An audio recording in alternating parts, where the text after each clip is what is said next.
Wassalamualaikum warahmatullahi wabarakatuh. Pamirsa, patepang deui sareng simkuring wasta pun Tiara Yesa Kurnia.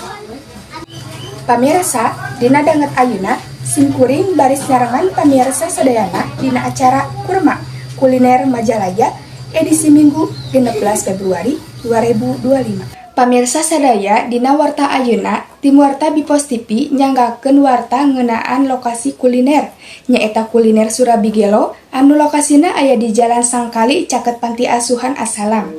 Salian tidinya Surabi Gelo ieu ge gaduh cabang lian nyaeta di Jalan Anyar leuwih tepatna di caket Moal Demetik. Jajanan Surabi Gelo anu maranahna strategis di Jalan Anyar Panyadap, Kecamatan Solokan Jeruh, Kabupaten Bandung, Jawa Barat, sisi Panti Yatim Asalam. Assalamualaikum warahmatullahi wabarakatuh. Wilujeng sonten pamirsa sadaya, sareng simkuring Nadina Bila Kamil atos aya di tempat kuliner Majalaya, nyaeta di kuliner Surabi anu namina Surabi Gelo. Hayu pamirsa sadaya, ngiring sareng simkuring sareng tengjo simkuring ngaraosan Surabi Gelo. Mibanda konsep anu unik jeung narik.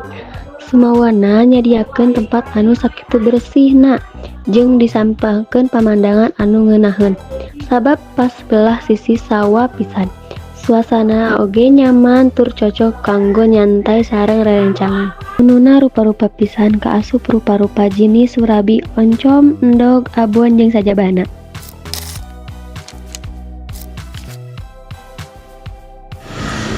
Pamirsa sadaya, hayu tengjo simkuring ngaraosan ieu Surabi. Menu Surabi anu dipesen dina segi ukuran cukup kangge cemilan nongkrong sabari menikmati angin di sisi sawah. Rasana ge raos pisan, dagingna lumayan seueur sarta sambal nage tepati lada. Cocok kanggo nu teu resep lada tapi hoyong nuang sambal. Tekstur nage teu lembek teu teuas, cukup pisan. Aya rasa anu ngabentenkeun sareng Surabi lainna nyaeta dina segi topping sareng rasa adonan sabab ieu Surabi dipasakna dina hawu janten leuwih enak. Teteh sata acana sareng teteh saha? Syafa. Teteh varian rasa Surabi naon anu ku teteh dipika resep? Telur polos sih. Terus numutkeun kana Surabi Gelo kumaha tanggapan teteh kana hargi sareng rasana? Kalau itu kurang tahu ya, soalnya baru pertama kali sekarang nyobain gitu. Ya, nah terus teteh. Ya. Surabi Gelo oge narik parhatosan pelanggan supados tertarik nyobian menu-menu di Surabi Gelo nyaeta ku cara ngapromosikeun dina berbagai sosial media. Salah sahijina dina Instagram anu namina Surabi Gelo. Dina akun Instagramna seueur konten-konten sareng lampiran foto-foto menu nu aya di Surabi Gelo.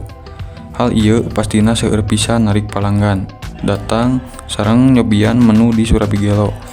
Salian tidinya oge anu parantos datang sareng nyobian pastina bakal datang sareng nyobian deui sabab menuna anu ngadamel candu sareng pelayanna anu ramah. Sakitu bae anu tiasa kusimkuring didugikeun salajengna mulih deui ka Tiara Yesa di studio. Hatur nuhun kana Din anu aya di lokasi.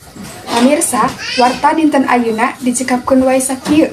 Simkuring Tiara Yesa Kurnia ngawakilan tim warta Bipos TV seja pamit undur diri. Hatur nuhun. Wassalamualaikum warahmatullahi wabarakatuh.